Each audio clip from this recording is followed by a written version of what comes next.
سامعین ناظرین، infection control society آپ کی صحت کے لیے، آپ کی آگاہی کے لیے، آپ کو بیماریوں سے بچانے کے لیے مضامین آپ کی سماعت کے لیے پیش کرتی ہے۔ آپ کا میزبان ڈاکٹر حسن نواب آپ کی خدمت میں حاضر ہے۔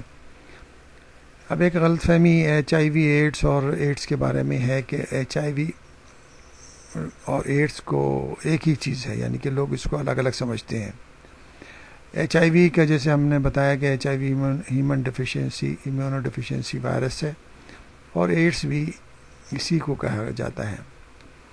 HIV وہ وائرس ہے جو ایڈز کی بیماری کا سبب بنتا ہے، لیکن اگر علاج صحیح طریقے سے کیا جائے تو HIV پازیٹیو، یعنی کہ جس کے جسم میں یہ وائرس موجود ہے، وہ ایڈز میں مبتلا ہوئے بغیر پوری زندگی مکمل گزار سکتے ہیں۔ ایڈز کا حتمی مرحلہ اس وقت آتا ہے جب جسم کا مدافعتی نظام مکمل طور پر تباہ ہو جائے۔ یونیورسٹی آف نارتھ کیرولینا میں institute for global health and infectious diseases کے ڈائریکٹر مائرون کوہن کے مطابق HIV کا جسم میں ہونا اور ایڈز میں مبتلا ہونا بالکل مختلف چیز ہے۔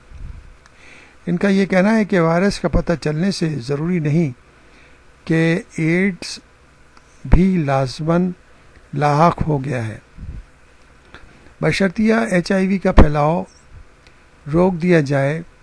اس کے لیے HIV ہمیشہ ایڈز پر منتمج نہیں ہوتا، اور نہ ہی ایسا کبھی ہونا چاہیے۔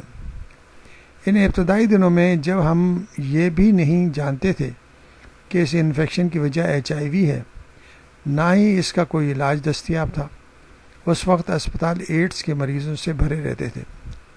لیکن اب اگر کسی اسپتال میں 1000 سے زیادہ بیڈ ہیں اور ان میں کسی ایک پر ایڈز کا مریض ہو تو ہمیں حیرانی ہوتی ہے، اور ہم یہ سمجھتے ہیں کہ اسے داخل نہیں ہونا چاہیے تھا۔ ہم اس بات کو ترجیح دیں گے کہ ایڈز دوبارہ سر نہ ابھارے۔ یہ بات سمجھنے کی ہے کہ HIV ایڈز کا سبب ہوتا ہے۔